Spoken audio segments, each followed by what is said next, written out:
L'annonce est donnée par le Hamas ce dimanche. Une trêve à Gaza est possible d'ici 24 à 48 heures, à la condition qu'Israël accepte ses demandes, notamment le retour des déplacés palestiniens dans le nord de l'enclave. Samedi, Washington révélait qu'Israël aurait accepté en principe les éléments d'un accord en vue d'un cessez-le-feu de 6 semaines.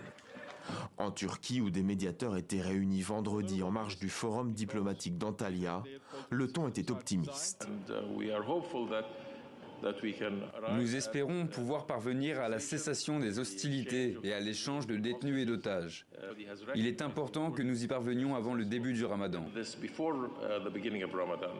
Des représentants du Hamas, du Qatar et des États-Unis sont arrivés au Caire, où les négociations devaient reprendre ce dimanche, en vue de libérer des otages et augmenter massivement l'aide humanitaire. Sur le terrain, Washington commence à participer aux opérations de largage en parachutant samedi des colis contenant plus de 38 000 repas. Une goutte d'eau, alors que les Gazaouis sont au bord de la famine. Pensez-vous que ce soit suffisant pour une école ou bien pour 10 000 personnes? Voilà ce qu'ils nous envoient.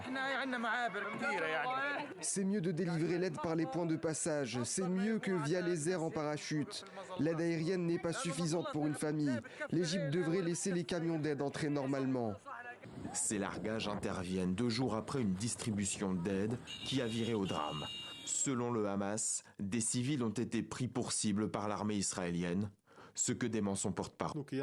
C'est nous qui avons mené cette opération humanitaire. L'affirmation selon laquelle nous avons attaqué le convoi et blessé des personnes à dessein est sans fondement.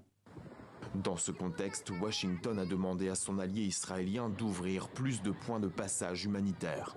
Les opérations de largage d'aide devraient-elles se poursuivre ? Washington a également évoqué la possibilité d'ouvrir des couloirs maritimes.